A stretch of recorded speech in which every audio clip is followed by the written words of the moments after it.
दरबार गए थे थाने रिपोर्ट लिखना देखने। मैंने इंस्पेक्टर थानात को जो कहा उसने क्या किया कुछ समझ लिया, फोन भी नहीं किया। मैं उसका इंतजार करता हूँ।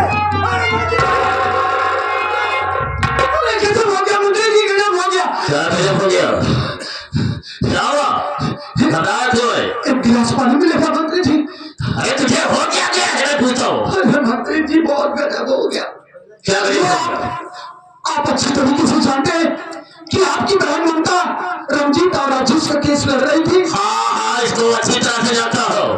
अरे सर जी, आज ममता उन दोनों का केस जीत गई और दोनों कोर्ट के ऑर्डर के अनुसार बहुत रिहा हो गए। मंत्री जी अब क्या होगा?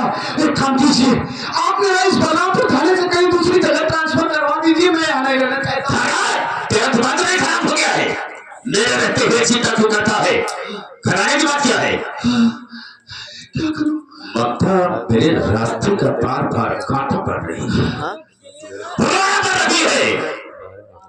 इंस्पेक्टर धनराज उसे कुचल दो, रोने को कांटे को निकाल कर फेंक दो। मतलब नहीं समझा? तो सुनो मेरी बात को।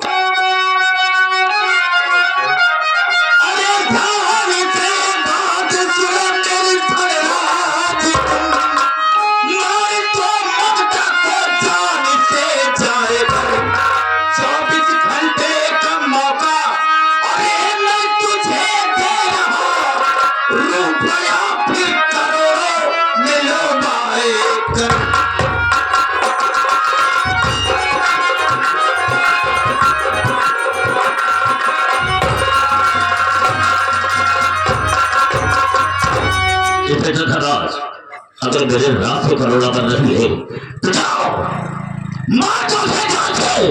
हम तुझे 24 घंटे का मौका देते हैं और जिस वक्त उसे मार कर आएगा हम तुझे 1 करोड़ रुपया देंगे। 1 करोड़? हाँ, खत्म कर दो बावर साली को। अगर सर जी आप मुझे 1 करोड़ रुपए देने का वादा कर रहे हैं तो मेरी बात ध्यान से सुनिए।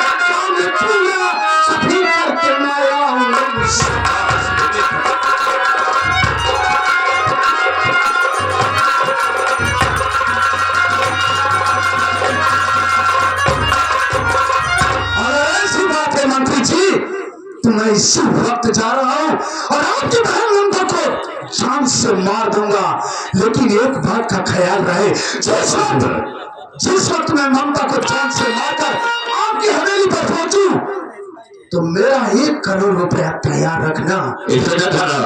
तू मेरी याद सेवा कीजिए। जी सर। जो मैं कहता हूँ उसे करता। जिस वक्त मार कर आएगा हम तुझे 1 करोड़ रुपया तुरंत देंगे। ओके सर, तो मैं इसी वक्त जा रहा हूँ। जाओ। चेक।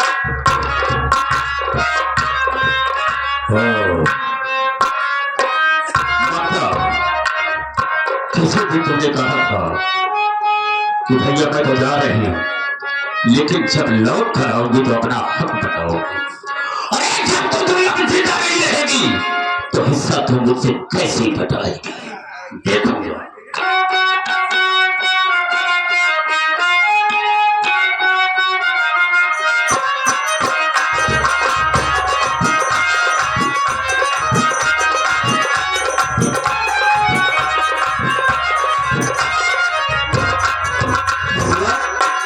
मुन्ना में ताला लगा है, तेरी भाभी नहीं दिखाई दे रही, मुन्ना नहीं दिखाई दे रहा, सब कहाँ गए होंगे?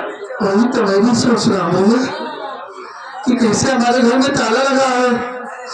भाभी माँ तो वैसे कहीं जाती नहीं, कहाँ होगी भाभी माँ? शायद पड़ोस में नहीं हो सकता है। भैया मैं बुलाता हूँ और अगर हमारी आवाज सुनेगी तो तुरंत दौड़कर आएगी। भाभी माँ, अरे देखो ना, हम लोग आ गए भाभी।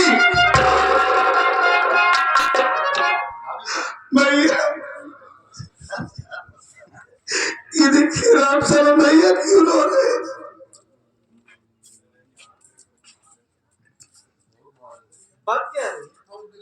हम ज्यादा से हम लोग यही प्रश्न पूछेंगे कि भाभी माँ कहाँ गई, हमारी पत्नी कहाँ गई। हाँ भैया, रो क्यों रहे, कैसे हमारे घर में ताला लगा है, हमारी भाभी माँ कहाँ है भैया। बहन के कत्ल केस में बड़े भाई तो पहले जेल चले गए थे। और आप सामने आपका भतीजा बहुत बीमार था। हाँ भैया, आप वो वादा भी किए थे भाभी मैं जा रहा हूँ, कहीं न कहीं से पैसा इंतजाम करके आऊंगा। हाँ मुझे सब याद है भाई। अपने भतीजे की दवा कराऊंगा। हाँ कहाँ है भाभी। आज आप विलम्ब कर दिए। भाभी मैंने सोचा कि मंत्री मक्खनलाल नारी सहायता केंद्र खोल रखा है। हाँ वहां पर मैं चली जाऊं, मुझे कोई आर्थिक मदद मिलेगी। भाभी माँ वहां पर चली गई, लेकिन क्या हुआ, रोक क्यों रहे, ऐसा कुछ नहीं हुआ। क्या हुआ भैया। और मंत्री मक्खनलाल भाभी माँ की इज्जत को लूट लिया। नहीं भैया, ऐसा नहीं हो सकता, ऐसा नहीं हो सकता, कह दीजिए ये सब झूठ है, ऐसा नहीं हो सकता। ऐसा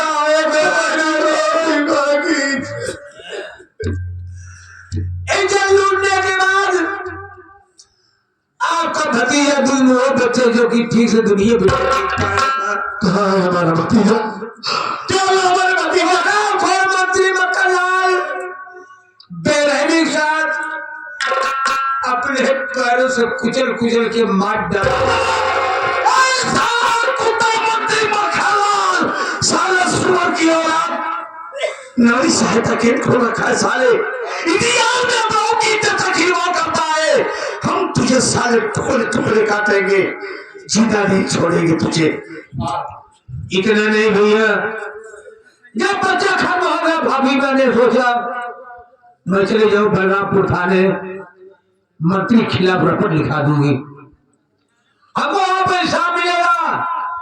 भाभी माँ थाने पहुंच गई, बलरामपुर थाने, जहां पर इंस्पेक्टर धनराज मौजूद था। और रपट नहीं लिखा, रपट न लिखने पर भाभी माँ गिड़गिड़ाने लगी, रोने लगी कि साहब हमको हिसाब चाहिए, लेकिन ऐसा नहीं हुआ। और भाभी माँ को लगा मारने, मार मार करके थाने से भगा दिया। अब हमें बिल्कुल नहीं पता है भाभी माँ कहाँ होगी, किस हालत में होगी, हमें कुछ नहीं पता।